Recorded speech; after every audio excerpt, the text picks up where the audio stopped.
Yes. What? I don't know what happened. Dear Lord, how did it work? I was on my laptop, and there was no request on my laptop, so now I'm on my phone. So I need to get my phone propped up. I'm sorry. Why didn't it work on my laptop? You know, I don't know. There's different times that I've had people with a laptop or with like an iPad even that ends up working. And then there's other times where they've tried to, and then they have to sync up with their phone. And I didn't even think of mentioning that. Shoot. Well, dear Lord, thank God that it worked out. Thank you for your patience, first of all. No, I'm sorry. Maybe nobody knows. I've never done Instagram before, so I thought it was me. I thought I was, I had my son out here. He's in the bedroom listening right now. Hi, Dad. Okay. He came out to do some tech support. He couldn't figure it out, and then we were like, just get on the phone. So I got to find something to prop it up. Well, awesome. Yeah, not a problem. Not a problem. Go on ahead. Yep, not a problem at all. Here, I'll just all right. Yeah, this is thank you very much, first and foremost, for the time.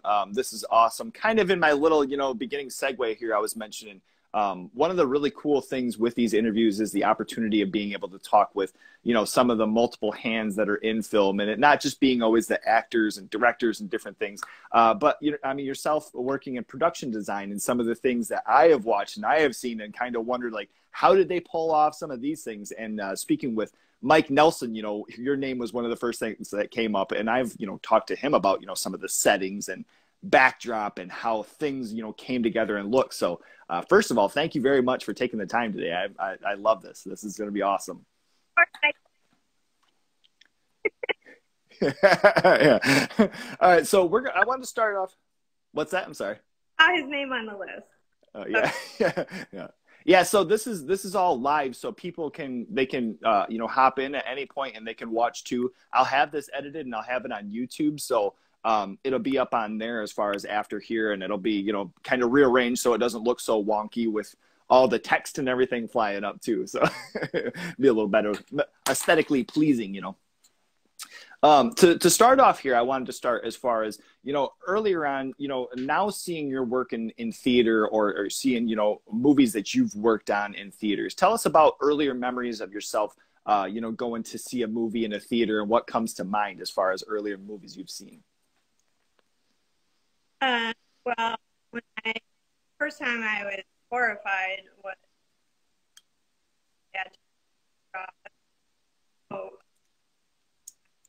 probably scared me for about 5 years.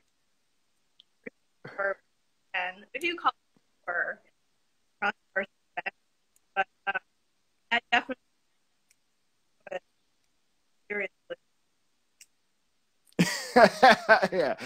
Yeah, so that was my first intense experience with a movie when I was 8 years old. And then when I was in college, this has to be or horror related, but I went to see Silence of the Lambs in the movie theater when it first came out, and that was also terrifying. But what sort of occurred to me was there was also kind of a smart story also happening. It was pretty sophisticated and high concept, and I definitely learned from that. I wasn't in the business at the time, but I do refer to that movie a lot. I actually was teaching production design for film for a couple of semesters, and I referred to that movie a lot, and we dissected it in terms of how the production design supported the conceptual part. My battery's dying. I had to hold on. Oh no. Okay. And hold on. Sorry, everybody. Okay. No, if you need to, like if your headphones are connected, you can unconnect them too, and then you can just plug in the charger. I don't have wireless headphones. I don't know if maybe that's a Bluetooth thing that just dawned on me. You don't have to plug in anything. Sorry, this is like, I didn't expect to use my phone, and I was traveling yesterday and I didn't charge it for the night. Okay. Not a problem. Okay. These are Anyway, just notes I can take, you know, for future episodes, so that just in case, you know, it's like, well, if you're trying to use a computer, it might not sync up. So have a phone handy. Okay, so right. you did some teaching for a little while then as well Yeah. then. Yeah. Oh, okay. Okay. What was that something that was years after as far, I mean, we're kind of jumping ahead here, but was that years after that you had been involved in film for a while then? Yeah, I was involved, you know, I was probably 15, 20 years into my career at that point, Wow. and I was invited to teach at the new school here in New York. And you know, it's interesting. It's really surprising how nobody really knows what goes into what I do or what production design is. So it was great to have like a room full of students, and just I wish I had that when I was in college. I probably would have discovered it a lot sooner than I did. Okay. Now, was you went to school for film then? Was it No, directly like an? Oh, okay. yeah, I was a fine arts major at Parsons, and I Hmm. fell into film after I graduated and realized I was qualified for nothing. Fell in, Damn. yeah, started going to art school. Oh, my Lord. Yeah, that's kind of one of those things, you know. I mean, it's the fun and the experience of being in college, but then, you know, you end up getting that degree and you're kind of looking around, you're like, farts, what do I do now? You know? Yeah, there was nothing to do except maybe be somebody's assistant, or because I didn't really have any technical skills. I was a sculpture major. And so a friend of mine was, his roommate was a cinematographer. And my friend who I went to school with was an art director. Uh, it's what he called himself, working on these little independent, they were like shorts or something for his friend, roommate, who was a cinematographer. And, and my art director friend wanted to go to Europe for a while, and he's like, hey, you want to do this? And I was like, oh, okay. I don't know what it is, but it has art in the title, so I might do something good.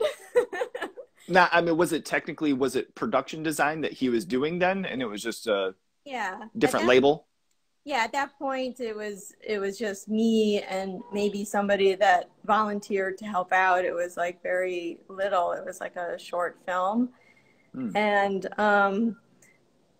I just it was like eureka. It was like I loved it. I loved the people involved. I didn't get paid.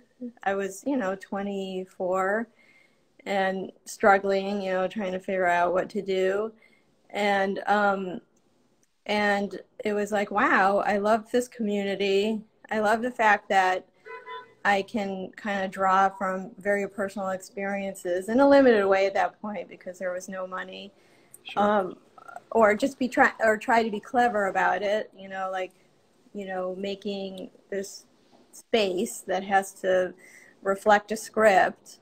And so, you know, I pulled it off, and everybody seemed to like it, and one thing led to another. So, Hmm.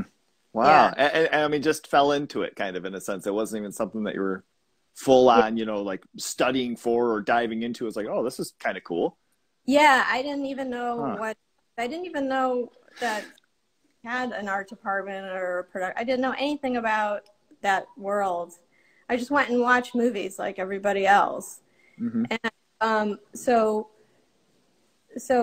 you know, you definitely, it's not easy. You definitely have to love it to stick it out because, you know, it's a lot of hard work, and I wasn't getting paid anything. Actually, Sleepover, you sent me the list of questions. Sleepover was on. That was my first paid job, and it was Okay. $600 for a month of work. And it was like, Ooh. yeah, you know, it was like nothing, but I just loved it so much. I loved the fact that there was a script. I loved the fact that there was a collaboration with other people, and that I was sort of deemed the expert in the category of, you know, the art department, Hmm. and people relied on my expertise, even though I didn't know what I was doing. Something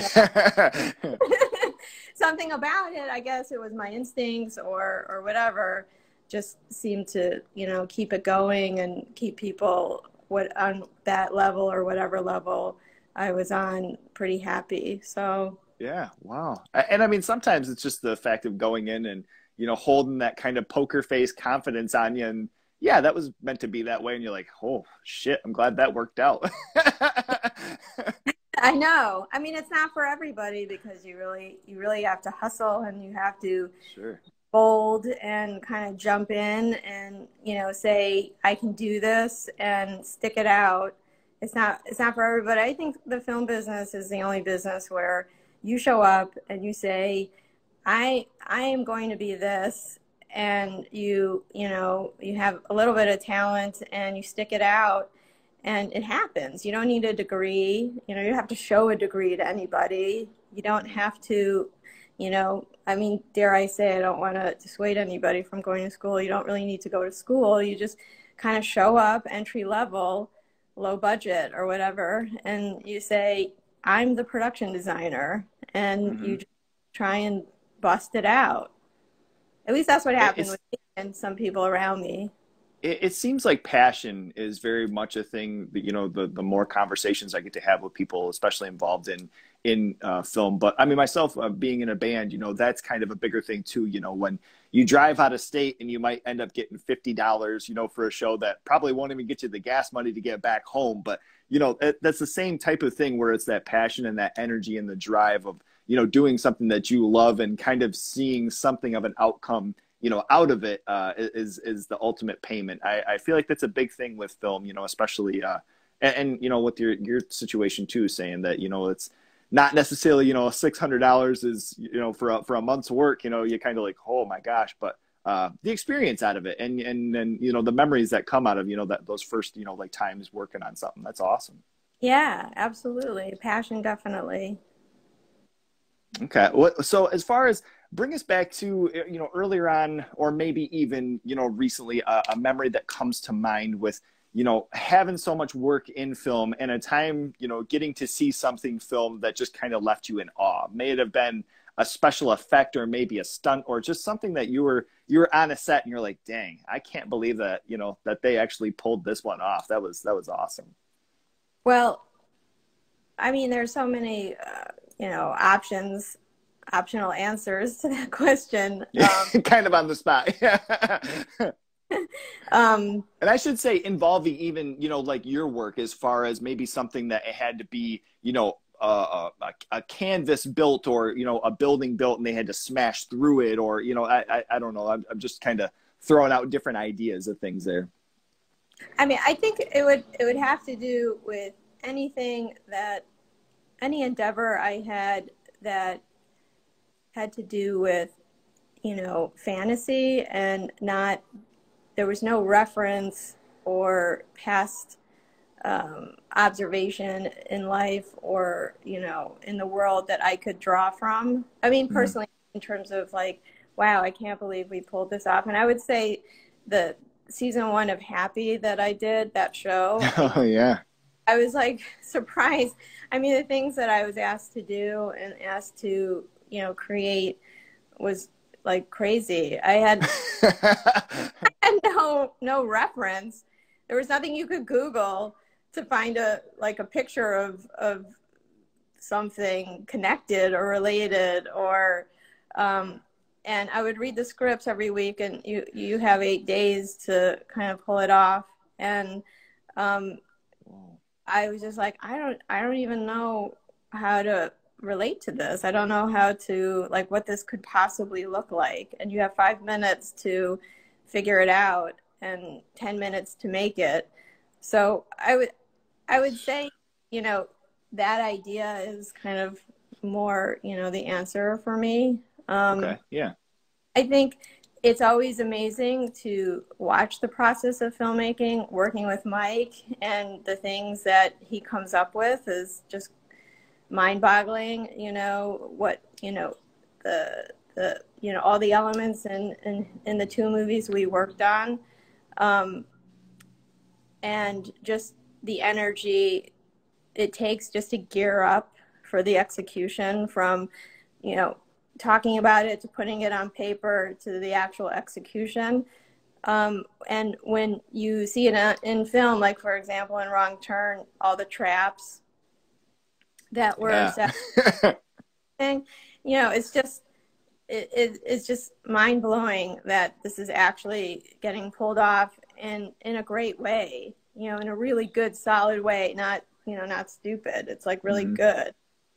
So I would say, you know, I would refer to that, you know, for the answer.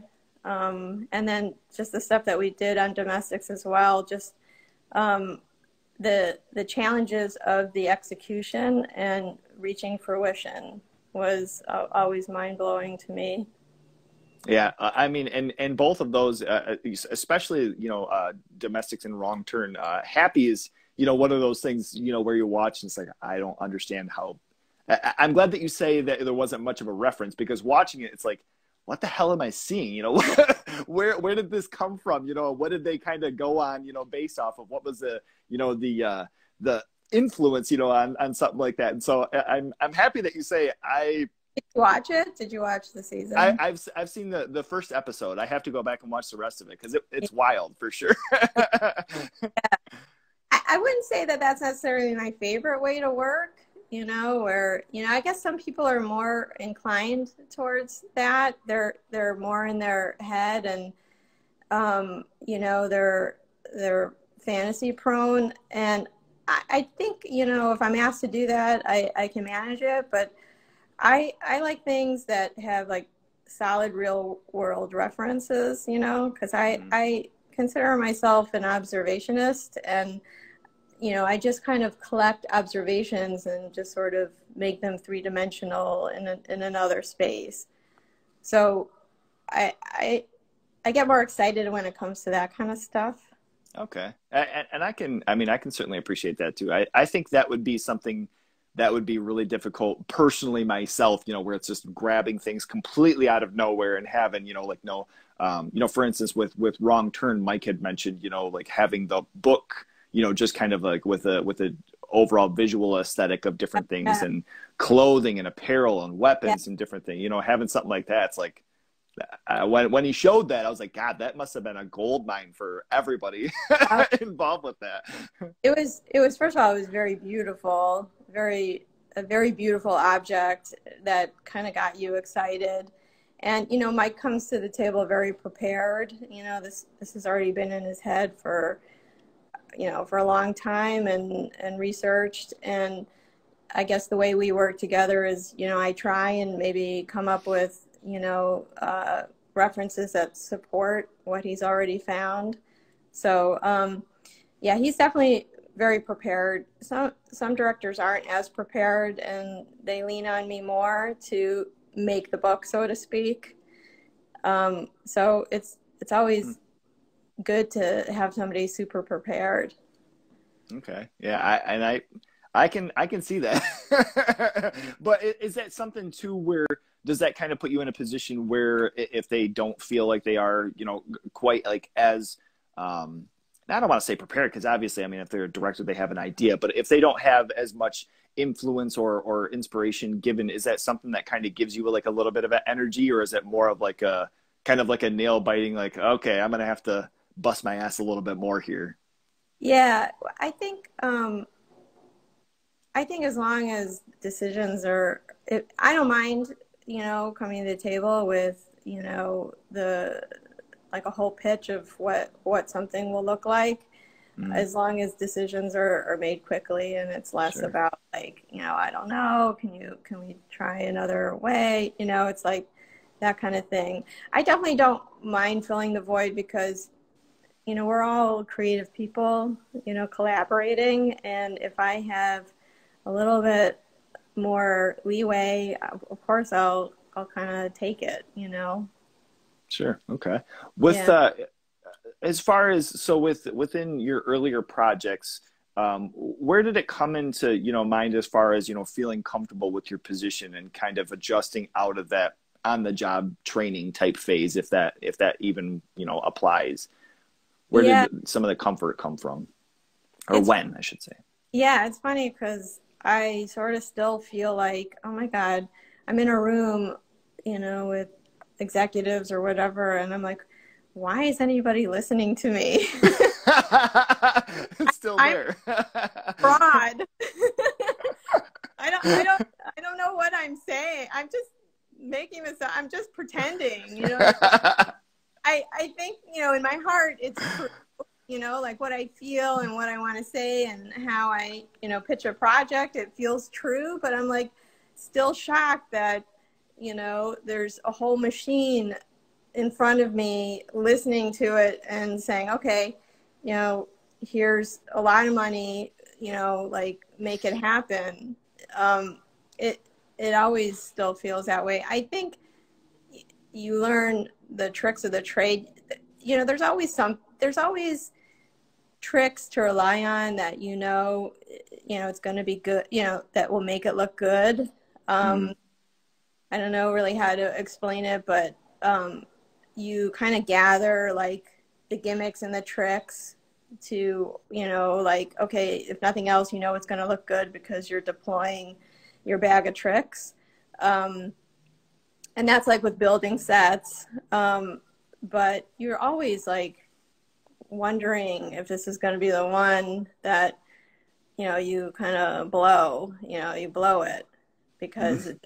you know, things didn't converge properly. So many things have to converge for success, and it takes so much energy to design a show or a movie, so much energy. And, you know, and you're in the frenzy, and, you know, sometimes you don't really have a clear picture as to whether it's gonna look successful to you. Yeah, I mean, I think with experience though too, that's something too, you know, kind of along the lines of what you're saying with, you know, if you kind of find yourself at a dead end, you're like, well, I've tried this before and there's different people. It's not going to be an exact replica, but, you know, it's something that you might have tried before and, you know, it's not going to look exactly the same. So it's like, oh, okay, you know, that worked. That got me out of this. Thank God. Yeah. Yeah. And Okay. All right. it's also, you know, I could also talk all day about what I want something to look like, but um, you need support. You need a crew of people. You know, now you do. I mean, back when I was doing those little shorts, it was just me and, you know, like the drunk guy that thought he would have fun helping me. And that's a true story. And Oh my God. Sounds terrible. yeah, but now it's like a crew of like 100 people, and, you know, you have to rely on a machine you know, help you execute. I love that. It's awesome.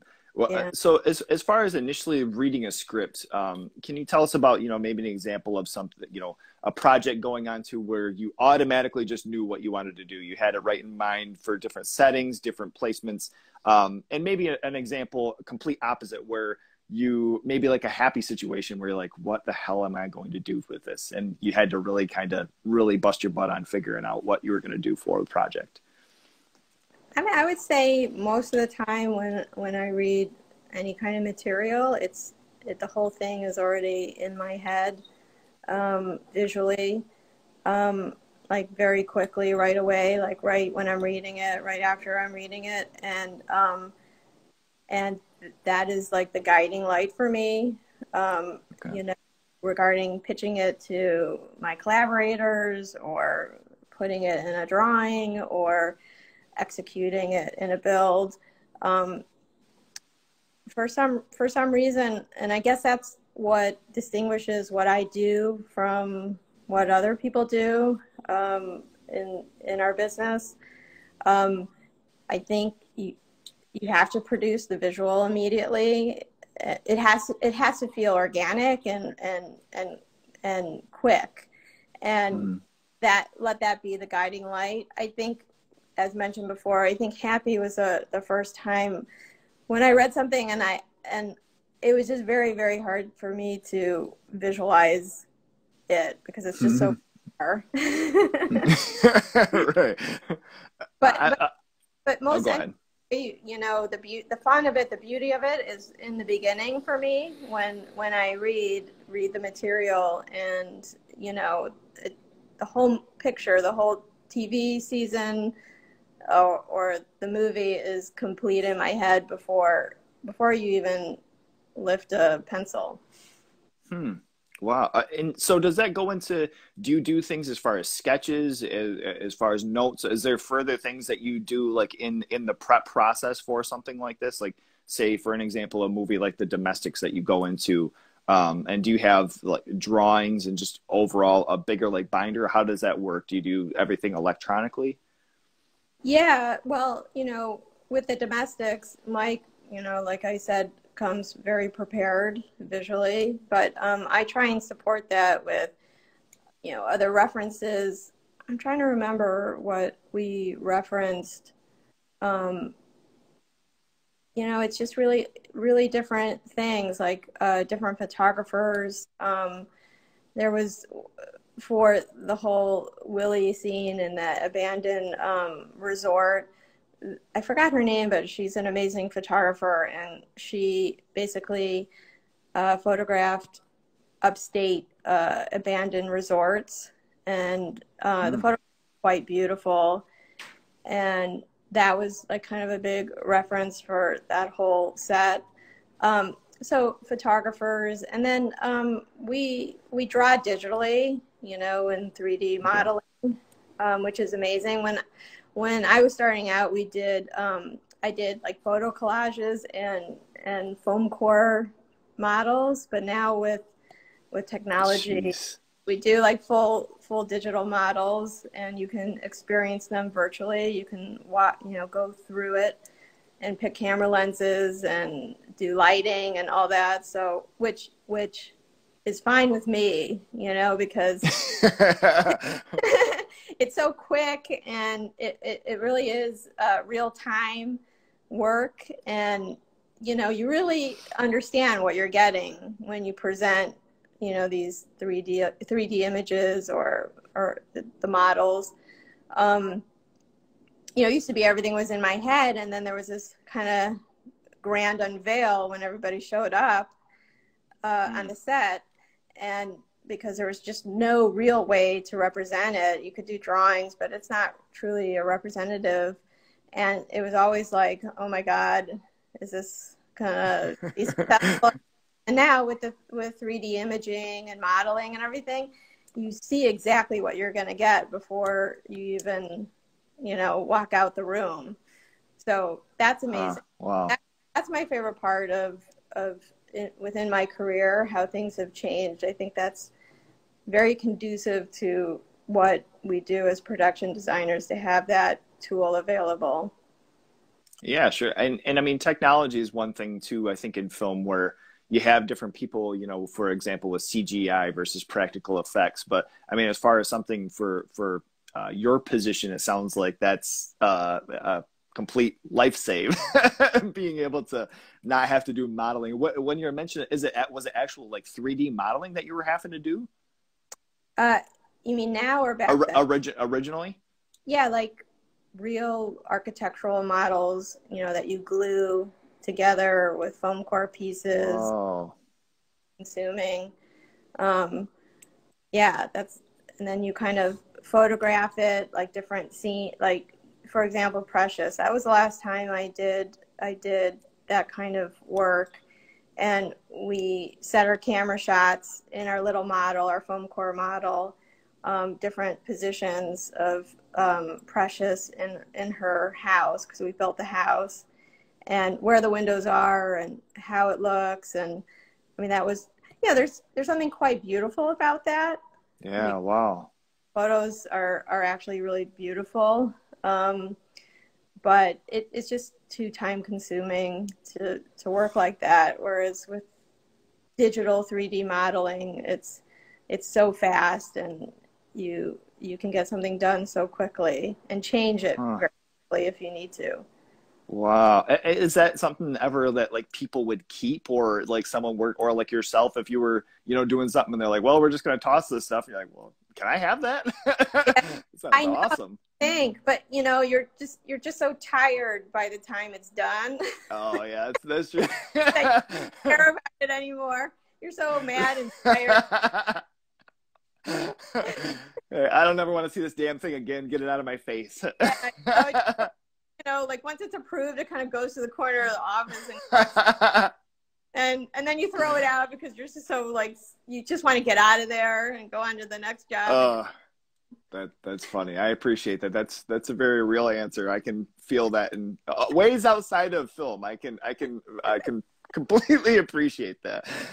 That's funny. Okay, so this next part here, I wanted to dig into a couple of the films that you've worked on, and just different categories here as far as being introduced to the project, working on it, maybe memories that come with that, a unique item or set design or task that was unique to the project. And if you could have kept anything from any of these movies, this was kind of a precursor to us just mentioning that. But first off, Precious. So just as far as being introduced to the project, how did that come about?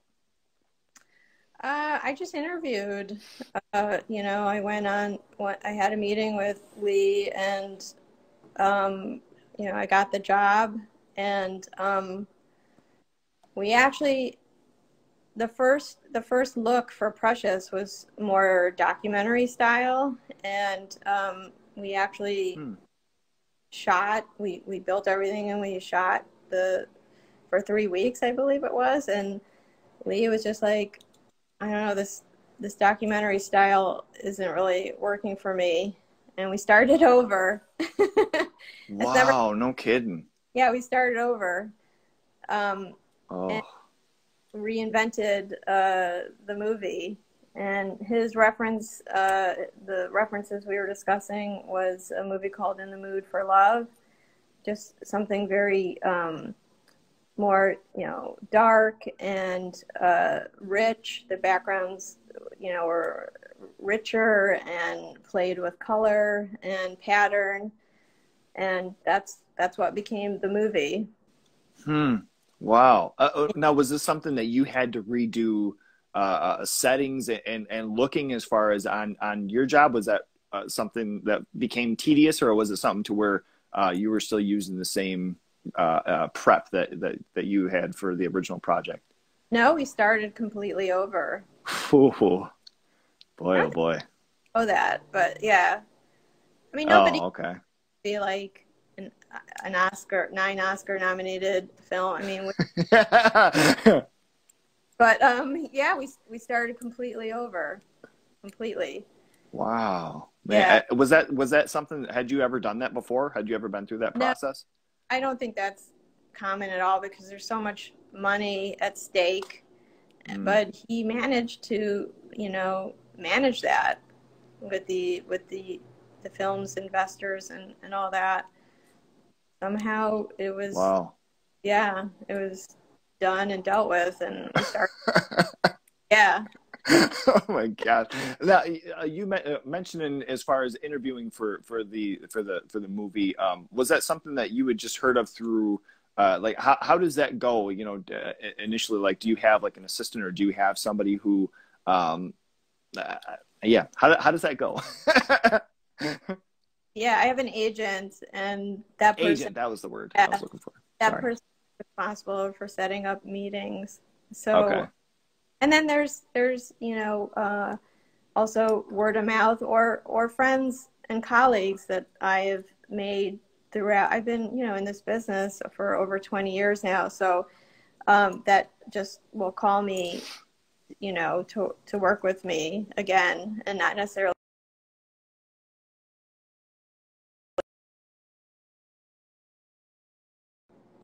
Did I get you back? Yeah, we froze for a minute. Here, did I get you back here? Yes. Yeah. See, sorry. Okay, I apologize. Go. Yeah. Okay.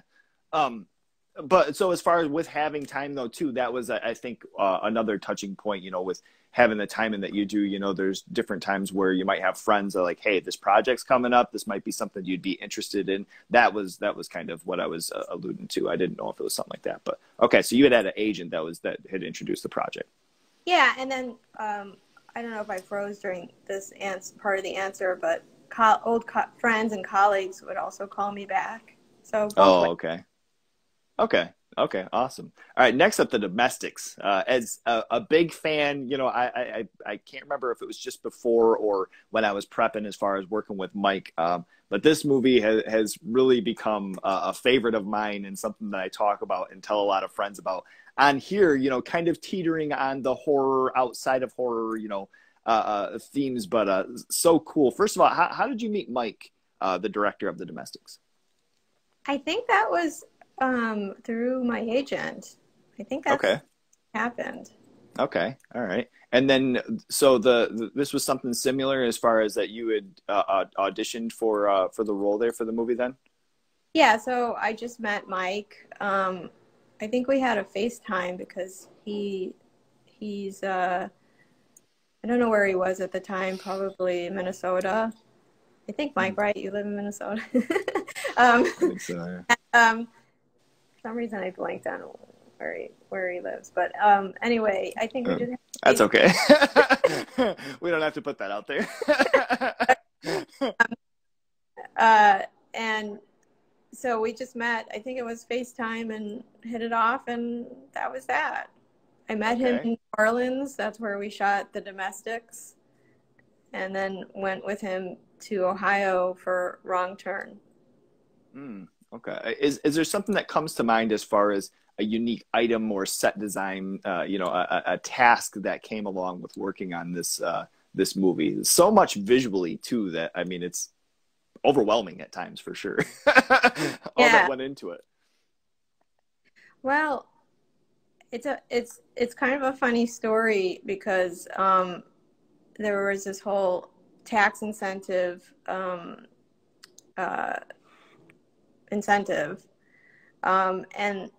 went from casting a wide net in New Orleans to kind of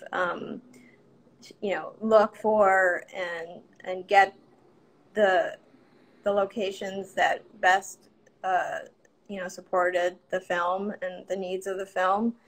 And then it kind of boiled down to at one point where, no, you can't look everywhere. You have to stick to this one county because we get extra money, off or a rebate if we stick to this one county. So, in the beginning, me and Mike were, all excited, looking all over New Orleans, finding these great places. And then it was like boiled down to like 5 streets. Oh, no. Yeah. Oh, my gosh. But, I mean, I'm exaggerating. It was more than 5 streets.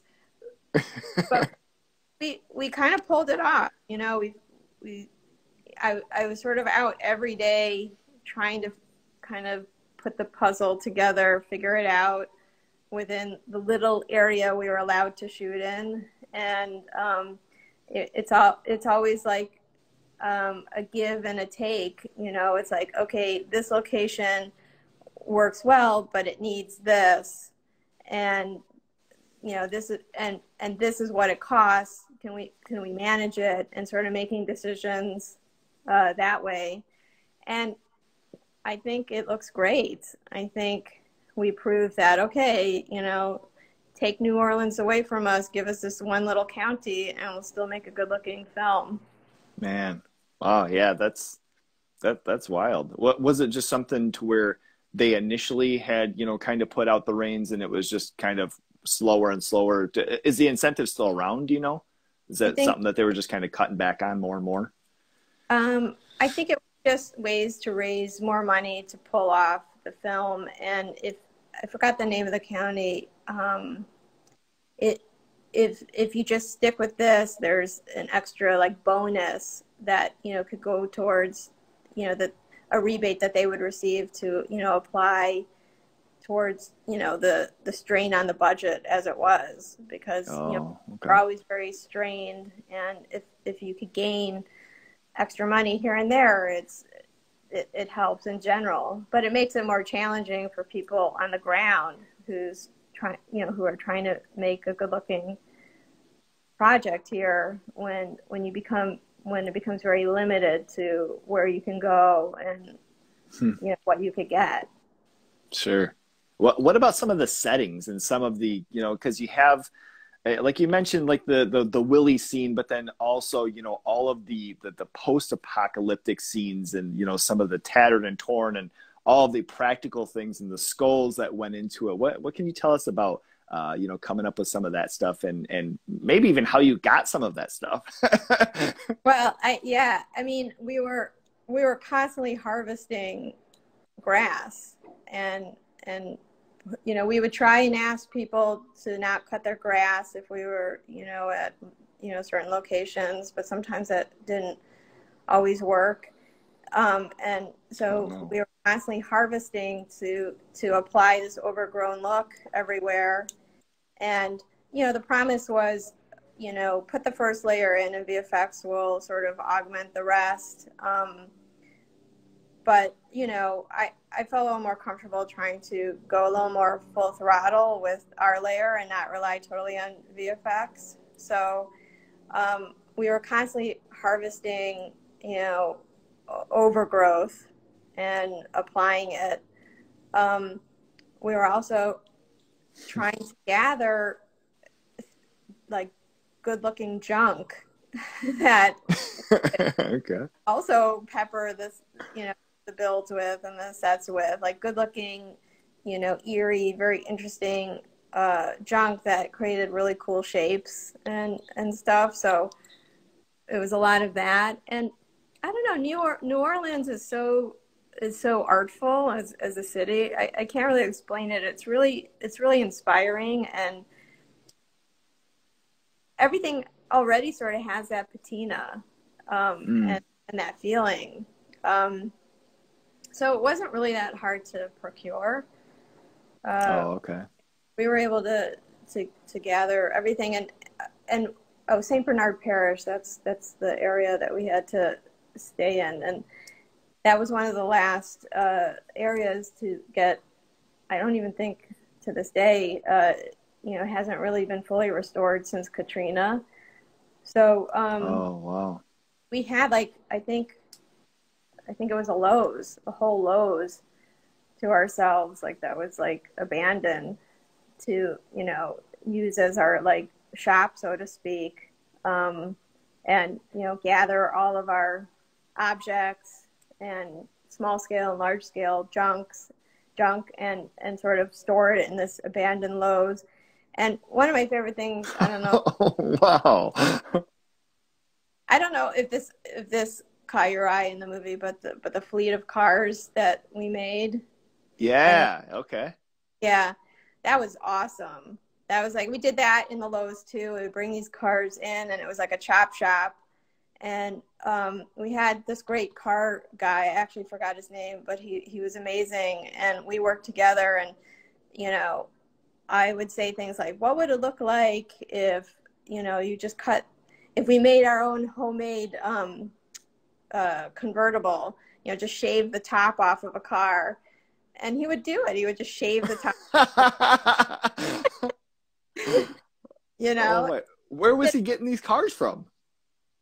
He had connections, and we owned and, yeah, it was about 6 of them, and we were able to like rip the doors off, put other doors on. I don't know technically like what things are called, but like we made the wheel wells much bigger for big monster tires on these small compact cars, and paint them and put like hood ornaments on that were kind of really interesting and cool. And that was one of my things. Oh man, I mean, there was certainly, and I guess you mentioned some of that stuff too with the vehicles. There was certainly at times like a Mad Max, you know, type of feel, where completely in a complimentary way of stating that, you know, just some of the stuff where it's like, how the hell did they get this stuff together? How did this like? I can't imagine that it just came like this, and so that's where it's so interesting to dig into some of this stuff and hear, you know, like different chops and skews and putting car pieces together. That's insane. Yeah, there was one, it was like a short bus, and the set decorator was like, you know, there's this like all black short bus that is always on my street, and I think people live in it. Should I ask them if they want to put it in the movie? It was like this really weird, it was painted matte black, and, you know, they did their own augmentation to kind of make it interesting, and they were actually living in this short bus, like, you know, and And so they were like, yeah, we'll bring it over. So, you know, some Wow. were already out there, and we just asked them to come and, you know, set up on our set. They could hang out in Lowe's for a little while and let us do what we got to do for the meantime. Wow, that is incredible. That's insane. I mean, I love hearing some of that stuff, you know, and I love hearing all that stuff because it's so cool, you know, just, I mean, how much that goes into it. And then it's fun to hear as well, you know, some of the things that just kind of fall into place with somebody having some very weird item. Did you have anything as far as, I'm trying to think now when I was talking with Mike, but with the logos, was there anything? Yeah, Mike was very specific about the logos for each group. I think what I sort of had to show him was, you know, how they're executed, how they're sort of applied, like on the vehicles or on a wall. And, you know, he had to kind of look at it, you know, and approve it. We had like a couple dry runs, and he would kind of come and have a look and approve it, or not, or say, you know, a little bigger or make it a little bit more, you know, painterly. So yeah, that's how we collaborated on that. But he came to the table with everything already in a book. Okay. Yeah, I think he actually might have said that now that you're saying that. I was just trying to think there. Was there anything as far as with applying something on a vehicle or something that was difficult that you had initially put on, and, you know, it kind of came to the final cut and it's like, we need to redo this. It's like, damn it. No, I mean, we would know if something was wrong if we tried to get it out and it wouldn't drive, you know, it was already, yeah. I mean, so all that stuff is sort of hashed out, you know, in the Lowe's. I think the hard thing, and it doesn't really have a lot of screen time in the movie, I wish it did, was like the Wheel of Death that was like, yeah. Just trying to come up with how that's encased and how it's on the side of the truck. Very, you know, just interesting discovery to figure that. Yeah. What was that, something that was complete, like how was that, what was that made out of? What was the foundation of creating that? I think the set decorator found the top of an old like hutch or dish display cabinet, you know, those things in dining rooms. Mm-hmm. And we cut the top off and you know, painted it, you know, a very interesting looking color, and attached antlers all over it. And so that was the cabinet that held the wheel. And then we're like, okay, well, how do we get this on the truck now? You know, on this 1,000 pounds.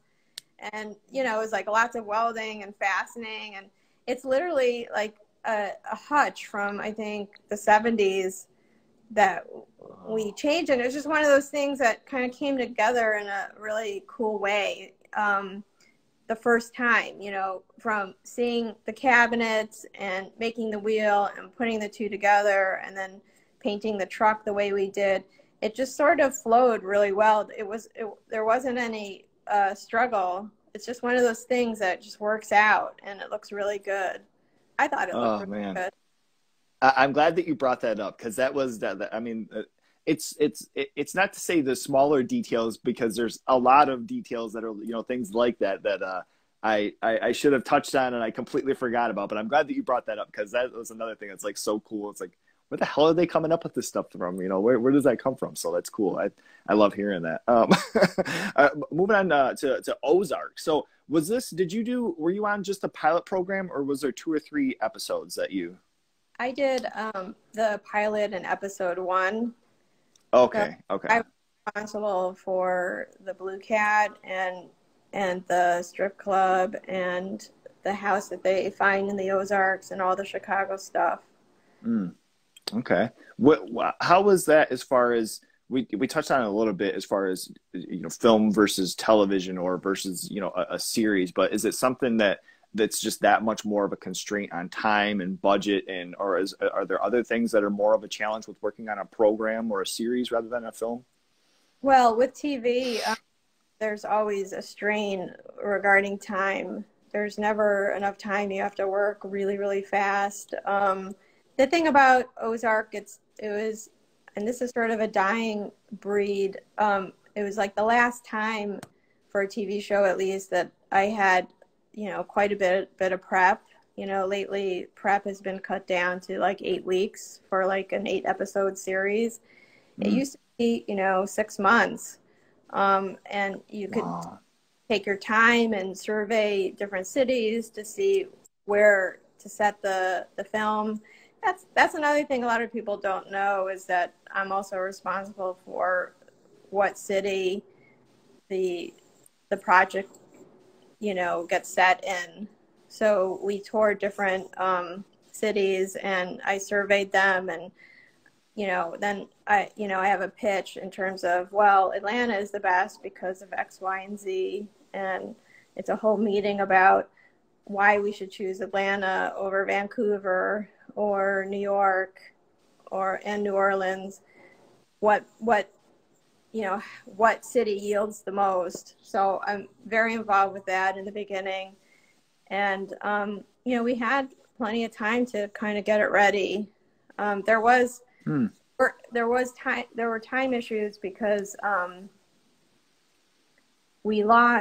there was like a stall in the building of the Blue Cat because what's it called, the engineer corps, the Corps of Engineers or something. There was some kind of snag in the paperwork, because they were in charge of this waterfront area.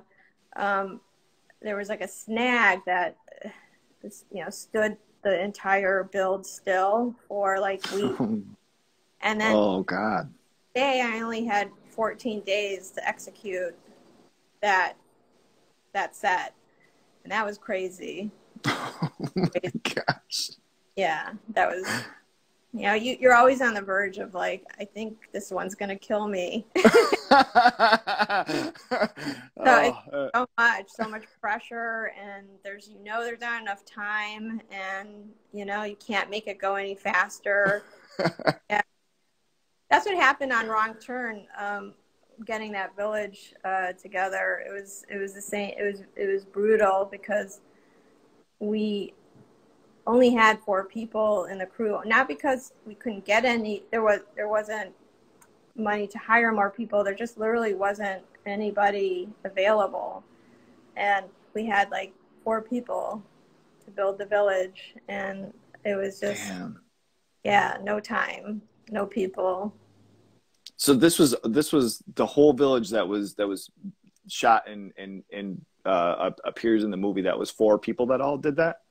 Yeah, it was 4 carpenters and a foreman, and me and the art director. Just really, and that was really hard because we harvested all the wood that went into building the structures and the environment. And I mean, it was the same people that built the village. They also went out and harvested, the material, and everybody was exhausted. It's so hard to harvest. I don't know if anybody knows that. Cut trees down. We were allowed to cut the trees, by the way. I know I'm going to tree hell for other jobs. We were do that. They weren't that mature, and it's exhausting. To wooded areas and get the material that way. Man, that's insane. One last thing. This is going to be we're going to touch on Wrong Turn here next. But with Ozark, one last thing I wanted to touch on was you mentioning as far as choosing locations and different things like that. Do you remember what exactly went into from visualizing from script to the locations that you had to choose from? What it was that initially was popping out to you as far as choosing the locations? Well, the main location, the Blue Cat, was the driving factor because we knew we needed it on the water, and we knew that it sort of in the near water area, it had to have a specific remote look. And wherever the other areas that we scouted, they were, you know, very developed. There was like a lot of homes that you could see, and the script called for, you know, something a lot more remote. So, okay. With the lake areas, the water areas that we were allowed to use as locations, they were overdeveloped or they didn't feel remote enough. So that was a big deciding factor to put it in Atlanta. Okay. All right. Were all the locations shot there then, or were there other places that ended up? Oh, okay. The whole thing was there. I had a couple days in Chicago, but the Chicago home was in Atlanta, but you know, the outdoor Chicago, you know, just to show Chicago stuff was in Chicago. And then I think we had a couple days in the Ozarks to get like slice of life stuff, but okay. it was in Atlanta. Okay. Nice. All right. So yeah, next up, this brings us to Wrong Turn here. I wanted to touch on this bad boy. Got to talk to Mike earlier this well, I guess last year now about the movie, but so we touched on as far as being able, you know, having to harvest and having to, you know, go into creating the sets, but as far as some of the smaller details and just the things with different, you know, you have like the court setting, and you have you know, what can you tell us about maybe even the earlier prep that you had? What were, you know, how did you take on this project, and what were the initial steps into, you know, tackling this bad boy? You know, the biggest challenges and the biggest steps were to deal with the village and all the scripted activities that go on in the village, like where they're kept prisoner in those root cellar holes. We dug a lot of holes in this movie, a lot of holes, and you know, down to trying to figure out how the traps looked and worked to the actual village itself, and sort of the goings on that you might be able to see as they move through the village. So, I'm sorry, I sort of forgot. So that was like the challenge, if that's what you were asking. Okay. Yeah. Yep. What, as far as the I guess the initial, like, with it being such a bigger I guess any of these things are bigger projects to me. I'm trying to think of how to initially attack it. But what was like the first thing that you kind of went into as far as maybe even filming? What were the first settings or first things that you had to develop for the movie? Well, the first step is to pre-visit digitally. So I brought in somebody who I work with all the time. He couldn't stay throughout the film, but he's my digital artist. And we pre-vis the village, again, all the trappings and where they are. Well, I guess the first thing was finding the land to build all this stuff on. And we were in Cincinnati, and the area that we were allowed to use, because it was private land, wasn't really premium woods. There was like one patch that was like, yes, I feel like we're in the woods. And that's another funny thing about the project. There was like the premium woods that were like 2 hours away, the like medium okay woods, and then the shitty, I don't feel like area. Hovering between the shitty, I don't feel like I'm in the woods at all. And we were just the same patch that was like dense, you know, we were using this like sort of this same little patch for almost everything that we had to do, you know, on a daily basis. And then we would kind of, the big scenes that you see in the beginning of the movie as they start their hike, that's like 2 hours away. You know, that was like a privilege to kind of go out that far and shoot those scapes. But, you know, for the down and gritty where the village is and all the other goings on, we had like this little small area on somebody's land that, you know, we only had that to work with. So Mm. finding just that and discerning all the levels of woods and what we're going to do, what we're going to apply to each level was, you know, the first task. And then that's when I brought my digital artist in, and we set, you know, what the village would look like in this little patch that we had. And once we showed it to Mike and everybody and got the approval, then it was about clearing the land, the area that we needed to, you know, put up our buildings and dig holes and create our world. When we left, the owner, I'm wondering if it's still up. He kind of wanted to keep all the buildings still up as like sort of a keepsake. Oh, whoa, really? Yeah. I don't know if it's still up, but he said, just walk away. I want to keep all this.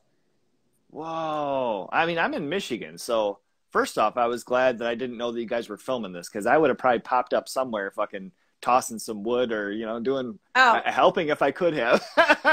But that'd be awesome. Wow, that'd be really cool if he would have kept that up. Dang. Yeah. But this is Cincinnati, Ohio. Uh-huh. Huh. Yeah. Weird. Yeah, that's wild. Okay, and that was something too that I remember you had done another interview, like it was a panel, and you guy had mentioned, you know, as far as the, you know, having to not reuse, but, you know, making do of certain scenes that you were going to have to shoot in maybe a different angle, maybe uphill or downhill too. That's I mean, I think that kind of, you know, that throws a wrench in things, but then also, you know, kind of stimulates having to be energetic about it, and how can we make this interesting and look different with what you have. It's also like, and this is kind of a, you know, tropey saying, but it's the magic of movie making, you know what I mean, where if the camera just went a little over to the right, like that's the finish line, the set ends, and you see where we really are, you know what I mean? Like if anybody saw where we were and how it was like there was nothing beyond the line of woods to the right and to the left except pastures or whatever, people would be shocked. Wow. Well, with the last thing here I wanted to touch on with this too was the booby traps, and, you know, kind of the setting up and what went into, you know, some of those things. You know, were there different things that you had initially, completely different blueprints or, you know, ideas of what, you know, the things would look like, that developed into what we saw on the finished product? No, I mean, thankfully the booby traps and the prisoner holes, that stuck to basically what we initially, you know, kind of drew up in the beginning. But it was, you know, there were moments where we were like, I don't know if we're going to get this done in time. You know, you know, everything was like weather contingent. And when you're digging, we had to dig, you know, these holes for, you know, those root cellar prisons. And it was so tricky because it kept raining and it would kind of ruin the work. And, you know, those crazy times where you're like, I don't be done, but you get it done, and everything went off as planned, and I think it looked really good. Yeah, absolutely. What about the I keep on wanting to say the courtroom, but the kind of underground looking layer, what went into as far as how was that shot, and was that I mean, was that an actual cave underground, or how did that happen? I was like a beer storage facility in downtown Cincinnati. Holy crap, really? Yeah. So, yeah. And how was that discovered? I guess, you know, it's kind of, everybody knows about it, and, you know, okay. We scouted it, and it seemed like it had all the makings to kind of make that set. I mean, we brought in all the, we brought in, you know, the furnishings and the weeds and the vine drapes and all that stuff, but the space itself existed. Sheesh, that's awesome. That is so, so cool. I have to say, I really appreciate all of the stuff. I'm glad that we got this opportunity today to hear, and myself to hear, even newer things too, as far as with the appreciation of your job and what, it entails and brings to film. So thank you very much. This has been awesome. This has been great. And I appreciate it. And I do have to say, Mike mentioned that there's apparently something newer that you guys are working on. I don't think you can say all that much or what you can, but if you can enlighten it all, what is this about? Well, I read the script and I emailed Mike and I'm like, I didn't think it could get crazier than this. I mean, I was like, this is so you in all it's everything from Wrong Turn and Domestics, in capital letters. It's like, it's going to be crazy. Awesome. Yeah. Sweet. Yeah. That is so. Is that something in production right now or? No. Okay. In prep and, of course, Mike, as prepared as he always is, and visuals and a book and, damn. So it's going to be really good. And it's, I just think he's so talented with actors and story, and I think this is just going to be another really good story. Man, so cool. That's awesome. I'm happy to hear that, and I'm happy to hear you have more things coming, and hopefully more to come well after. I appreciate your work, and thank you very much for the time today. This has been awesome. Yeah, thank you. All right, you too. How do you hang up on Instagram? So what I'll do is I'll end up clicking out of this and then it'll just automatically cut. It'll be saved on my page. And then in the next couple of weeks here, I'll get it edited and I'll have it up on YouTube too. And I'll have it, shared and I'll send it to Mike too as well. Cause we talked a couple of his projects as well too. So get it shared and have some people, maybe learn a couple of things, and dig some more into film and see how this shit's made. Yeah, hopefully. Well, thank you very, very much once again. I really appreciate it. And stay healthy and stay safe out there. Thank you. You were great. Thank you. Take care. Bye. Bye-bye. He's a lo-fi horror guy. Yeah, he's kind of a guy, but he is so lo-fi a horror guy. Yeah. Lo-Fi Horror Guy has been recorded in front of a live studio audience.